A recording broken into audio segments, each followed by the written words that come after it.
We've come to understand the incredible potential for kingdom impact we can have in our investing during our time together.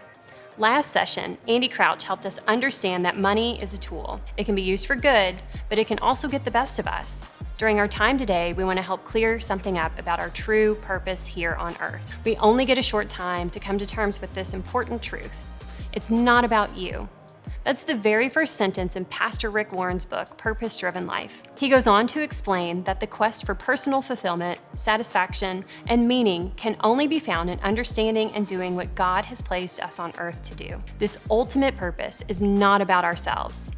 It's not about bringing fame to our name. It's not about trumpeting our success and our achievements. We are here to glorify the one name above all others. This applies to our family, our neighbors, and our business.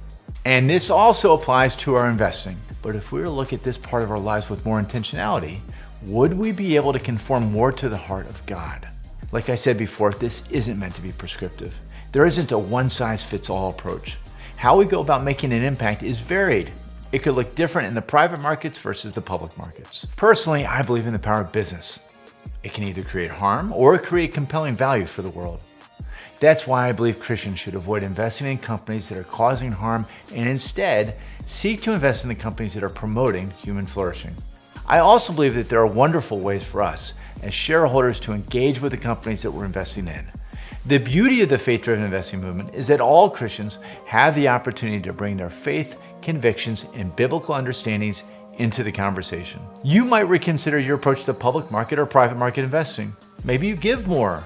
You might be led to invest more, or it could lead you to become more intentional about the asset class you're in, to find places where there's intentional spiritual integration. Wherever God calls you, it's important to seek His guidance in this area of your life with the same intentionality that we do with where we live and serve. My friend John Coleman has been featured in Fox Business, Forbes, The Washington Post, The New York Times, and the Financial Times. He has published several books with the Harvard Business Review, including Passion and Purpose.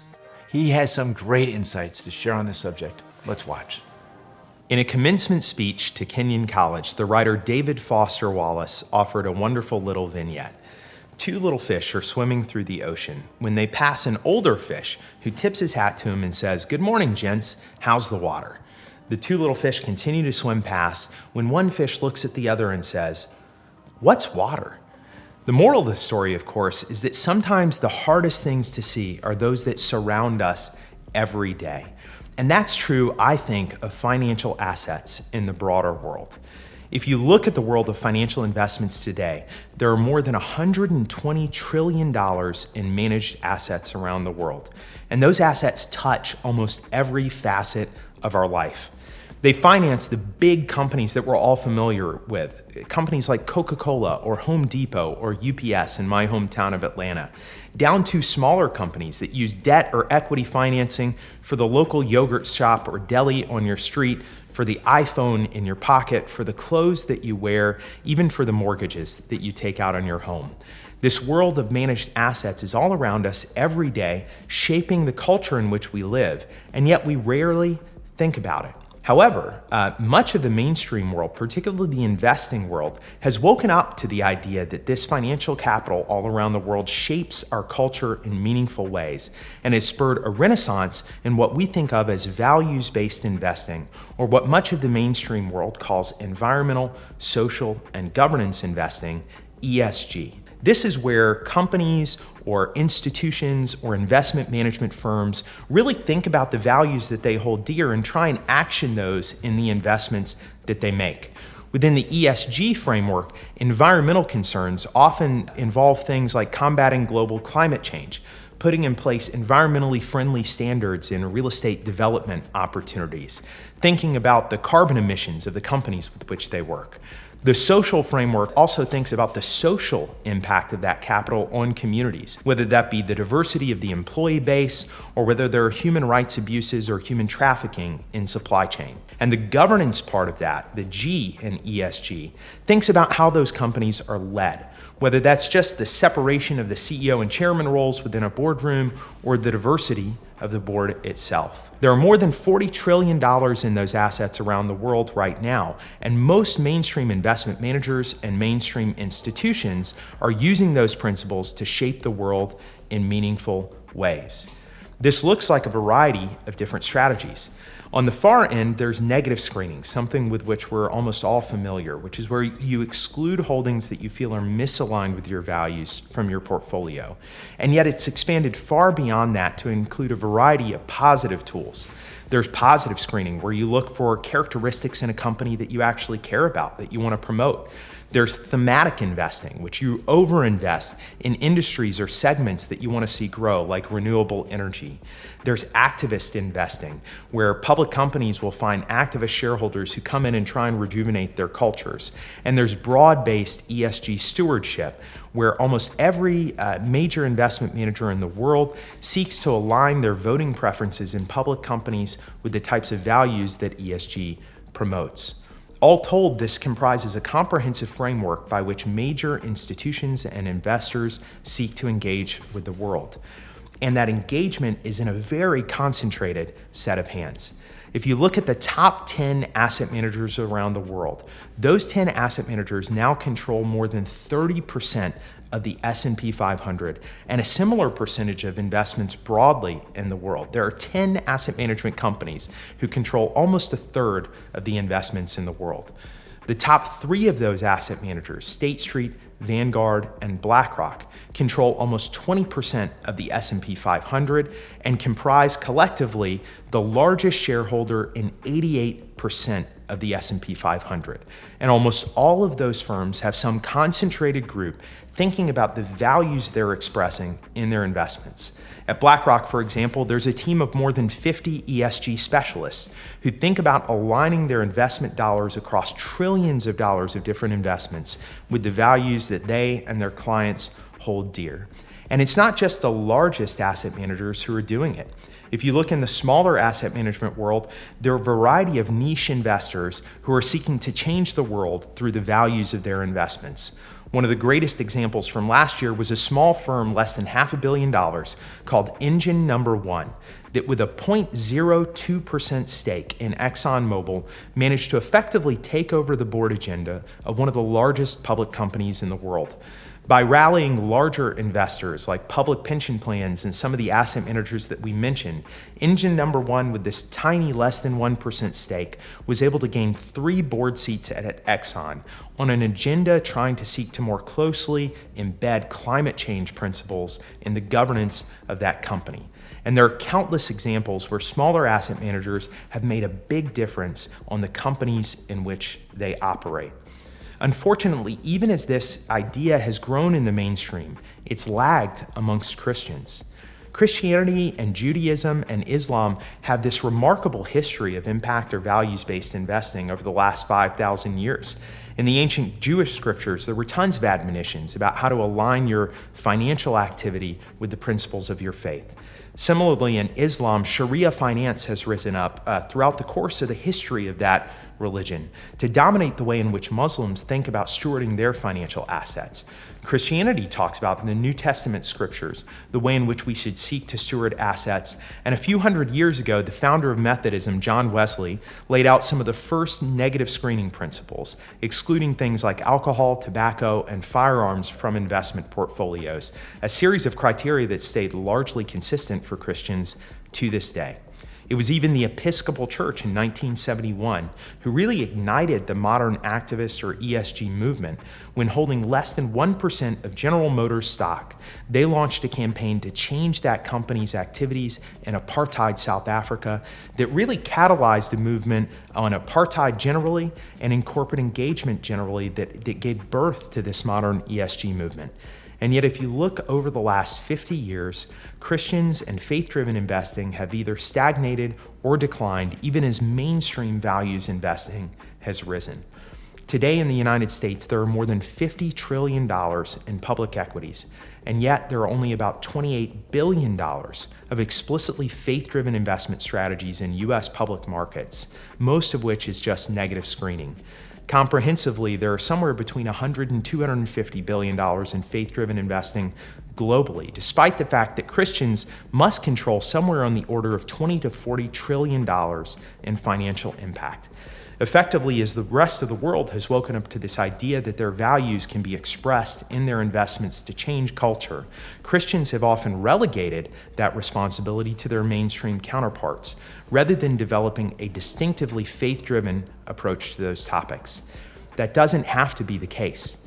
There are options for Christians, just like the mainstream ESG world, to express their values as part of their investment strategy.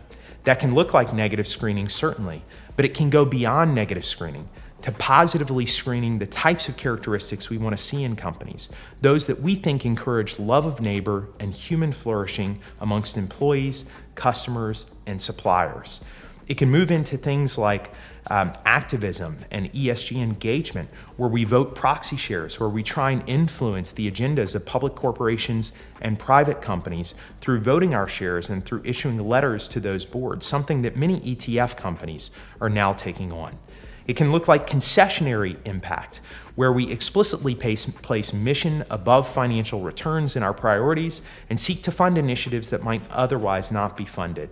And it can look like detailed company and cultural formation, something near and dear to my heart, where through venture capital or private equity or private credit or real estate, we can actually shape from their origination these assets around the world to cultures that align with the principles of our Christian faith. You can seed or invest in early stage companies so that entrepreneurs who are Christians can seek to shape those companies with the principles of their faith. You can invest in private companies and come alongside those owner-operators to try and build cultures that are aligned with Christian faith.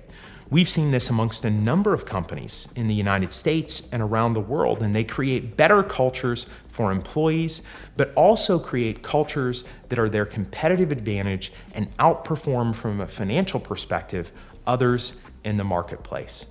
This is a huge opportunity for Christians, not just to think about the impact of their charitable giving, which sometimes comprises only 5 or 10% of what people have, but to think about the other 90 or 95% of their assets that are going to investments, and instead of yielding the influence of those investments to mainstream managers, to wield them for influence aligned with their Christian faith. Fortunately, there are more options than ever in faith-driven investing, comprising ETF and mutual fund companies, fixed income strategies, public equity strategies, private equity and venture strategies, credit, real estate, and almost every asset class you can imagine. And if you dig into it, there are faith-aligned managers out there who can help you steward your capital well. But the key for us is to simply get off the sidelines, to realize that all of the assets that we have impact. All investing is impact investing. And the only question for us is whether we're going to steward that impact well, aligned with the principles of our Christian faith, to create a better world that encourages love of neighbor and human flourishing, or whether we're going to yield that impact to others, delegate our responsibility to others who may or may not align with those values. The question is put to us today, and I would encourage everyone to get off the sidelines and really think about using all of their financial capital, all this water that surrounds us every day, for a positive impact aligned with their faith. What does it really mean to be intentional about our investments? As John mentioned, it all begins with awareness, taking a close look at where your money is going and understanding the impact it's having. Too often, we unknowingly invest in companies or funds that don't align with our values. But there's a growing movement of families and investors who are starting to ask questions, uncovering what's behind their portfolios and making a shift towards investments that reflect their beliefs. It's not just individuals either. Organizations are leading the charge, proving that financial returns and making a positive impact don't have to be mutually exclusive. Let's take a closer look at the story of Grab and get a glimpse of the impact they are making as they reevaluate a globally shared problem: safe transportation. Let's watch. I remember I had to describe this in a business plan competition. We had one slide showing there were cases of very unfortunate rape, of sexual harassment, certain taxi drivers putting a sleep aid on the aircon so that the passenger will fall asleep. Like many great entrepreneurs, he was motivated to solve a problem and was really focused on more of a social enterprise. I met Hui Ling, my co-founder. and we're exploring a lot of cases. Some of them were actually Southeast Asian cases about helping people at the base of the pyramid while creating long-term, sustainable, profitable business. And that's when we said, hey, Ling and I said, one of the biggest problems is safety. Safety in the daily commute for women and children. And as he waded in after graduating and going back to Kuala Lumpur, where he was from, he realized that as Uber was taking off, there was a way to contextualize that same solution that was solving problems elsewhere in the world, but to contextualize it in a little bit different way in Southeast Asia. And that's really what gave birth to Grab.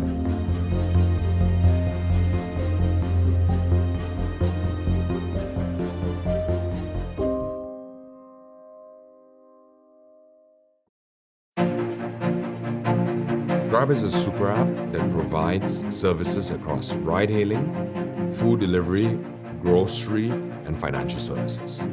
My first encounter actually with Anthony is that he solved my problem. I was there living with my wife and our 3 young kids. We didn't have a car. We were living in the middle of Kuala Lumpur. And the experience that Brooke and the kids had trying to take taxis to transport around the city or to the airport or to wherever was horrific. They got dropped off in the middle of nowhere. They'd get, haggled every time they got in a cab on what the fare was going to be. Nobody wanted to run on the meter.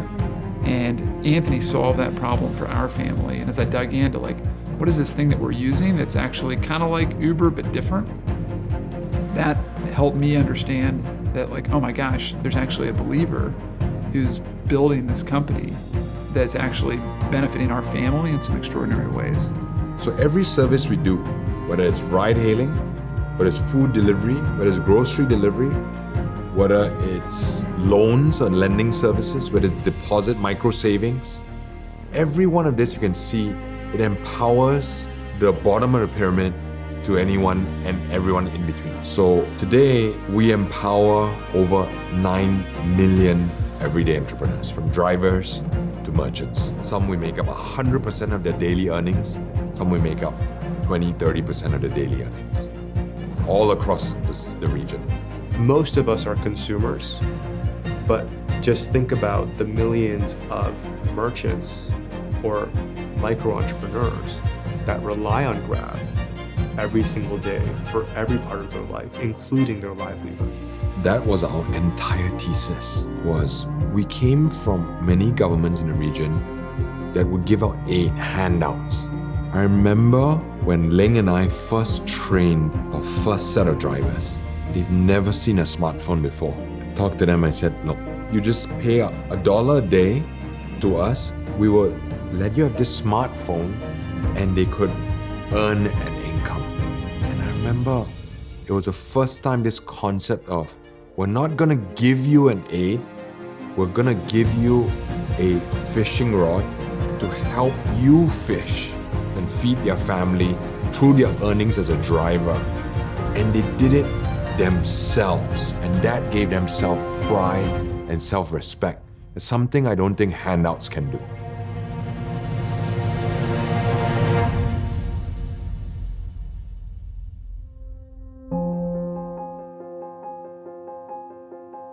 Drivers in this region are a subset of 60% of the world's population, which is bottom of the pyramid. These are the largest consumers of the world. They are the backbone of Southeast Asian economy. So aiming and serving this vulnerable group of doing good and uplifting them actually builds a sustainable, profitable business. I think one of the things that Anthony realized in the process of giving birth to Grab was that in order for him to have the maximum impact that he could have across the entire region and to employ millions of drivers as he now employs, he really needed to think about a market-based solution that was sustainable, that didn't require people to write checks every year. He was really focused on a business that could be sustainable across the region and positioned to scale. To be a Christ-centered leader, you are expected to do excellent work. That is in the word.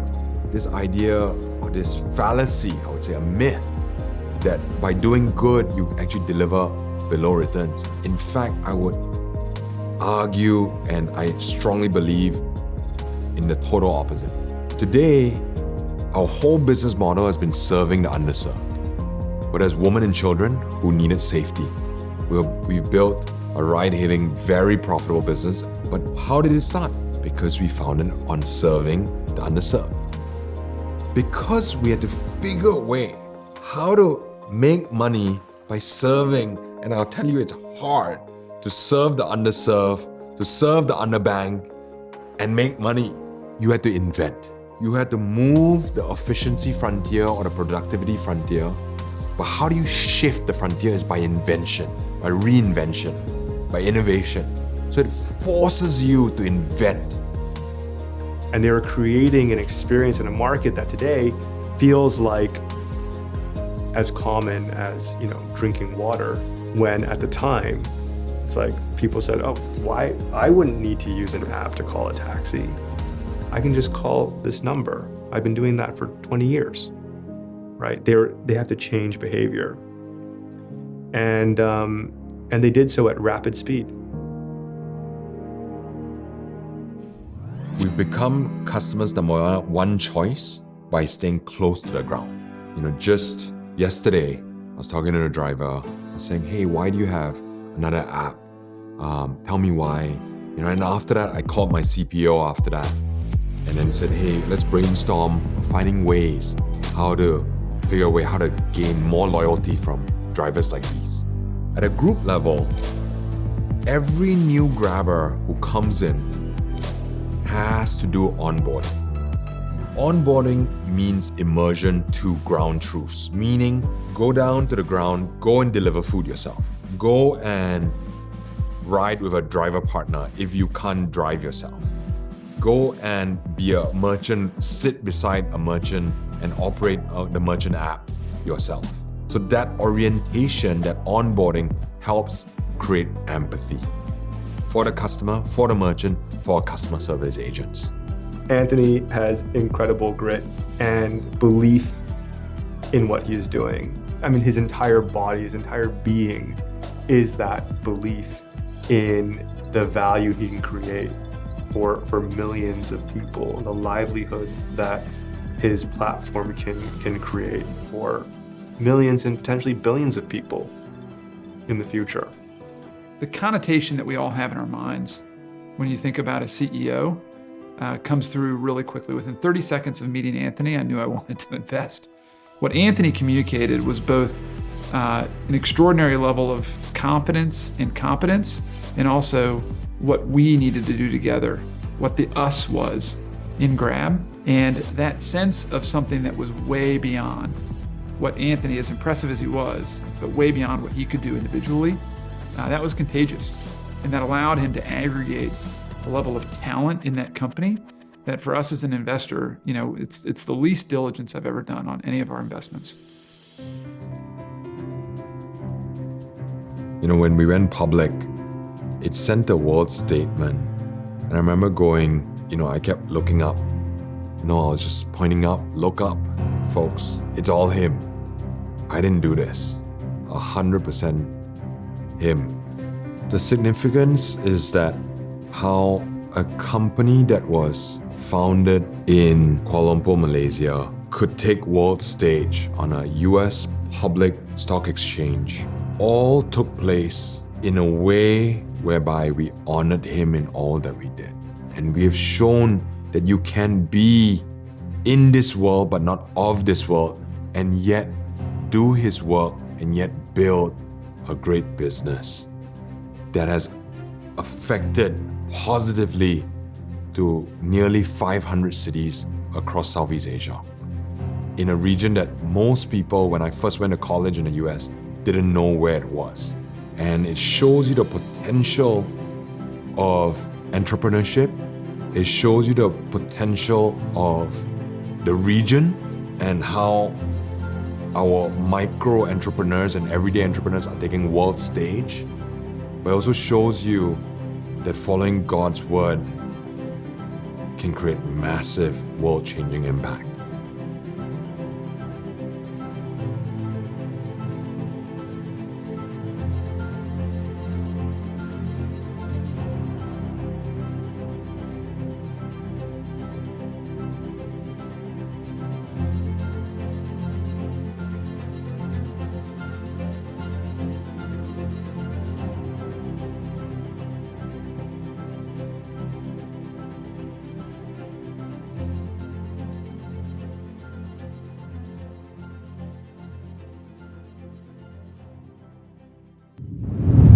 When Anthony Tan and Wei Ling first pitched their idea for Grab at a business plan competition, they had no idea it would eventually grow into Southeast Asia's largest tech startup. But through steady, incremental progress and an unwavering commitment to their mission, they've built a company that's transformed not only the lives of their employees, but also the communities they serve. The impressive scale of Grab can overshadow an important takeaway that we don't want you to miss. No matter how advanced the market is, we can't go at it alone. To truly succeed, we needed to surround ourselves with allies like a trusted advisor who understands the unique opportunities and challenges of faith-driven investing.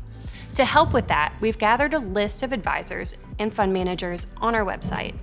Another fantastic resource to explore is the Kingdom Advisor website. But it doesn't stop there. We encourage you to dive deeper into this community and see where God might be calling you to. Maybe you feel led to invest in a particular region or cause, or perhaps you have a passion for certain industries and a unique expertise to align your investments with those passions. This series will introduce you to the vibrant, faith-driven investor community. People just like you who've completed this foundational course and are committed to proactively using their investments to make a positive, God-glorifying impact. Now spend some time in your group talking about the session and how it relates to the journey that you're on. Open yourselves up to learning from one another. Be honest with each other. What you get out of this time together will only be as enriching and life-giving as what you put into it. We'll see you next time.